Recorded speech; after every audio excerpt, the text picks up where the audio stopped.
ഈശോ മിശിഹായിൽ ഏറ്റവും സ്നേഹിക്കപ്പെടുന്നവരെ, നമ്മൾ വിശുദ്ധ ബലിക്കായി ദേവാലയത്തിൽ നിൽക്കുമ്പോൾ, ഭവനത്തിലിരുന്ന് കുടുംബ പ്രാർത്ഥന ചെല്ലുമ്പോൾ, വ്യക്തിപരമായി ജപമാല ചെല്ലുമ്പോഴും വചനം വായിക്കുമ്പോഴുമൊക്കെ നമ്മുടെ ചിന്തയിലേക്കും ആലോചനയിലേക്കും ഒക്കെ ചില നെഗറ്റീവായിട്ടുള്ള ഓർമ്മകൾ കടന്നു വരും, അല്ലെങ്കിൽ ചില നെഗറ്റീവായിട്ടുള്ള വാക്കുകൾ കടന്നു വരും, അല്ല കഴിഞ്ഞുപോയ ജീവിതത്തിലെ മുറിപ്പെടുത്തുന്ന ഓർമ്മകൾ, വാക്കുകളൊക്കെ കടന്നു വന്നാൽ നമുക്ക് പ്രാർത്ഥിക്കാൻ പറ്റത്തില്ലാത്ത അവസ്ഥയിലൂടെ കടന്നു പോകുന്ന അനേകരുണ്ട്.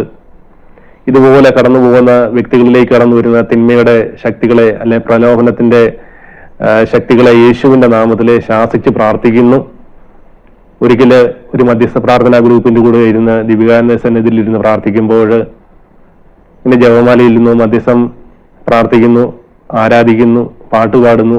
പുറമേ നിന്ന് നോക്കുന്നവർക്ക് ഇരുന്ന് ഭയങ്കര തീഷ്ണതയോടെ പ്രാർത്ഥിക്കുന്ന എന്നെയാണ് കാണുന്നത്. പക്ഷെ എന്നാലേ എൻ്റെ ഉള്ളിൽ ഇതുപോലെ നെഗറ്റീവായിട്ടുള്ള വാക്കുകൾ കടന്നു വരുന്നു, നെഗറ്റീവായിട്ടുള്ള ചിന്തകൾ കടന്നു വരുന്നു.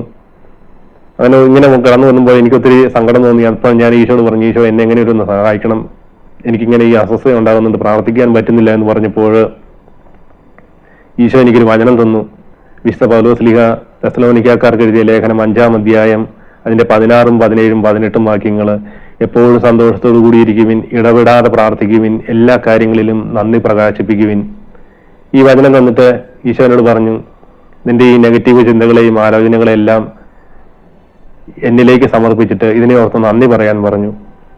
അപ്പോൾ ഞാൻ ഈശോയോട് പറഞ്ഞു, ഈശോ എൻ്റെ ഈ നെഗറ്റീവ് ചിന്തകളെ ഓർത്ത്, ഈ ആലോചനകളെ ഓർത്ത് ഈശോയെ അങ്ങേക്ക് ഞാൻ നന്ദി പറയുന്നു എന്ന് പറഞ്ഞ നിമിഷം എന്നിൽ നിന്ന് ഈ അസ്വസ്ഥതകളെല്ലാം മാറിപ്പോയി.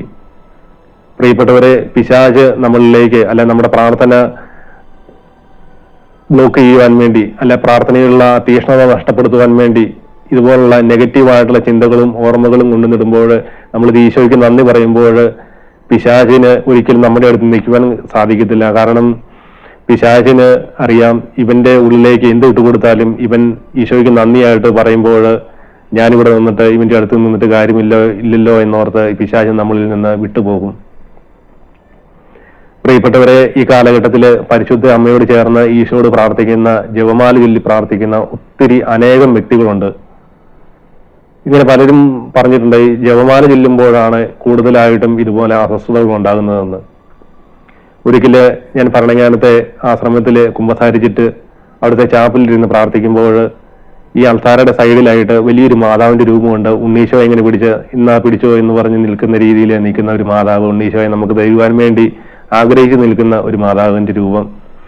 ഞാൻ ആ മാതാവിന്റെ രൂപത്തിന്റെ മുമ്പിൽ പോയി നിന്നിങ്ങനെ പ്രാർത്ഥിക്കുമ്പോൾ ഞാനൊരു ദർശനം കണ്ടു. ഒരു വലിയൊരു സർപ്പം ഇങ്ങനെ എന്നെ ആക്രമിക്കുവാൻ വേണ്ടി ഇങ്ങനെ നിൽക്കുന്നതായിട്ട് ഇങ്ങനെ കണ്ടു. അപ്പോൾ എനിക്കിത് കണ്ടപ്പം ഞാനിങ്ങനെ മാതാവിനോട് ചോദിച്ചു, മാതാവ് ഇതെന്താ ഇങ്ങനെയൊക്കെ കാണിക്കുന്നതെന്ന് ചോദിച്ചപ്പോൾ രണ്ടാമത് ഞാൻ കാണുന്നത് ഈ സർപ്പം ഒത്തിരി മുട്ടകൾക്ക് ഇങ്ങനെ, ആ സർപ്പത്തിന്റെ മുട്ടകൾക്ക് ഇങ്ങനെ കാവൽ നിൽക്കുന്നതായിട്ടാണ് രണ്ടാമത് കാണിച്ചത്. പിന്നെ ഞാൻ കാണുന്നത്, ഞാൻ ഈ വിശുദ്ധിയോടുകൂടി ജപമാല ചൊല്ലി പ്രാർത്ഥിക്കുമ്പോൾ ഈ ഓരോ നന്മ നിറഞ്ഞ മറിയുമേ ചൊല്ലുമ്പോൾ ഈ മുട്ടകൾ ഇങ്ങനെ പൊട്ടിപ്പോകുന്നതായിട്ട് മാതാവ് എനിക്ക് ഇങ്ങനെ കാണിച്ചു തന്നു. പ്രിയപ്പെട്ടവരെ, ഈ കാലഘട്ടത്തിൽ അനേകര് പരിശുദ്ധ അമ്മയോട് ചേർന്ന് ജപമാല ചൊല്ലി ഈശോയോട് പ്രാർത്ഥിക്കുന്നുണ്ട്. ഇത് പ്രാർത്ഥിക്കുമ്പോൾ നമ്മൾ സാത്താന്റെ രാജ്യത്തിന്റെ അടിത്തറയാണ് നമ്മൾ ഇളക്കിക്കൊണ്ടിരിക്കുന്നത്. അനേകര് പ്രാർത്ഥിക്കുമ്പോൾ ഇതുപോലെ ആർക്കെങ്കിലും ഇങ്ങനെ അസ്വസ്ഥതകൾ ഉണ്ടാകുമ്പോൾ നിങ്ങൾ ഇങ്ങനെ ഈശോയോട് നന്ദി പറയണം. ഈ അസ്വസ്ഥതകളെ ഓർത്ത് നന്ദി പറയുമ്പോൾ ഈ അസ്വസ്ഥതകളെല്ലാം മാറിപ്പോകുന്നതായിട്ട് നിങ്ങൾക്ക് അനുഭവിക്കുവാൻ സാധിക്കും. ഇനിയും തീഷ്ണതയോടുകൂടി പരിശുദ്ധ അമ്മയോട് ചേർന്ന് ജപമാല ചൊല്ലി സാത്താന്റെ രാജ്യത്തെ തകർക്കുവാൻ നിങ്ങളെ ഓരോരുത്തരെയും ഈശോ അനുഗ്രഹിക്കട്ടെ എന്ന് പ്രാർത്ഥിക്കുന്നു. പരിശുദ്ധ അമ്മയുടെ മാധ്യസ്ഥവും വിശുദ്ധ മിഖായേൽ ദൂതന്റെ സംരക്ഷണവും എപ്പോഴും നിങ്ങളുടെ കൂടെ ഉണ്ടായിരിക്കട്ടെ. Ave Maria, praise the Lord, hallelujah.